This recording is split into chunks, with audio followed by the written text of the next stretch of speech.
Hallelujah, hallelujah. प्रभु का वचन इब्रानियां 6 अध्याय उसके 6 वचन में कहता है, यदि वे भटक जाएं तो उन्हें मन फिराव के लिए नया बनाना अनहोना है, क्योंकि वे परमेश्वर के पुत्र को अपने लिए फिर क्रूस पर चढ़ाते हैं और प्रकट में उस पर कलंक लगाते हैं। हम यीशु मसीह को दोबारा क्रूस पर नहीं चढ़ा सकते। इसका मतलब है, अगर हम विश्वास से पीछे हट जाते हैं और पाप में जीवन बिताने लगते हैं तो प्रभु यीशु मसीह को बहुत दुख होता है और प्रभु को याद आता है कि इसके लिए मैंने क्रूस का दुख सहा।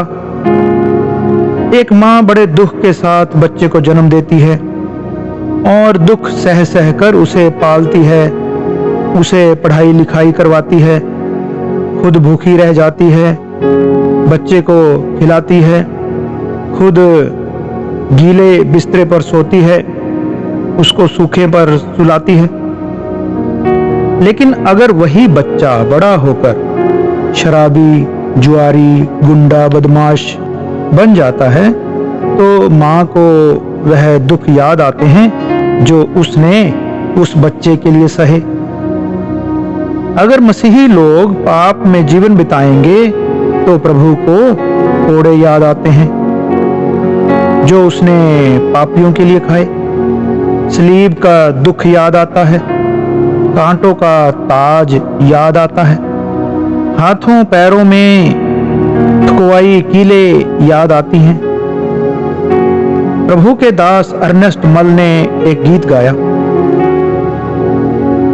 जब जब गुनाह का सोचा फिर याद तेरी आई और कलवरी की धारा हृदय से यूं चिल्लाई, यीशु तेरे होते मैं गुनाह कैसे करूं, तेरे होते खता मैं कैसे करूं।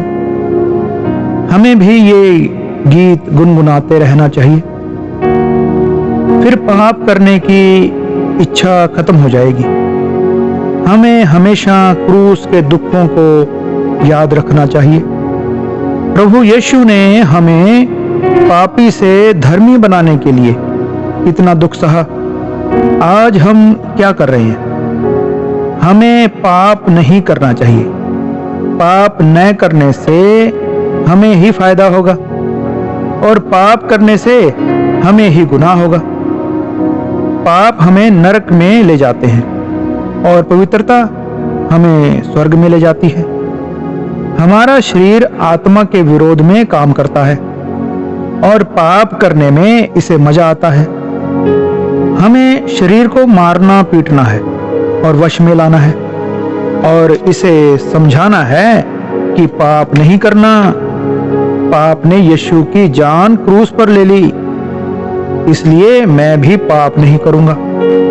हम पाप के लिए मर गए और हमारा शरीर क्रूस पर चढ़ा हुआ शरीर है। पौलुस कहता है कि मैं मसीह के साथ क्रूस पर चढ़ाया गया हूं। गलातियां 2 अध्याय उसके 20 वचन में ऐसा लिखा है कि मैं क्रूस पर चढ़ाया गया हूं मसीह के साथ। अब मैं जीवित ना रहा पर मसीह मुझ में जीवित है और मैं शरीर में अब जो जीवित हूं तो केवल उस विश्वास से जीवित हूं जो परमेश्वर के पुत्र पर है, जिसने मुझसे प्रेम किया और मेरे लिए अपने आप को दे दिया। अगर हम क्रूस पर नहीं चढ़ेंगे तो यीशु को फिर से क्रूस पर चढ़ना पड़ेगा। अगर हम पाप करेंगे तो फिर से प्रभु यीशु को क्रूस पर हम चढ़ाते हैं, क्योंकि पापों की क्षमा प्रभु यीशु मसीह के क्रूस पर चढ़ने से हमें मिलती है। प्रभु यीशु ने क्रूस पर चढ़कर काम पूरा कर दिया, खत्म कर दिया। अब हमारी बारी है। हमारा काम खत्म नहीं हुआ बल्कि लगातार जारी है। पौलुस कहता है, जो मसीह यीशु के हैं उन्होंने अपने शरीर को उसकी लालसाओं और अभिलाषाओं समेत क्रूस पर चढ़ा दिया। अब हमारी शारीरिक इच्छाएं खत्म हो जानी चाहिए जो है उसी पर संतोष करना चाहिए। सांसारिक चीजों की ज्यादा अभिलाषा नहीं करनी चाहिए। अगर हमारे पास चीजें हैं तो ठीक, नहीं है तो भी ठीक। हमें हमेशा अपने आप को क्रूस पर रखना चाहिए और पाप नहीं करना चाहिए, ताकि प्रभु यीशु को दोबारा क्रूस पर ना चढ़ना पड़े। आमीन, आमीन।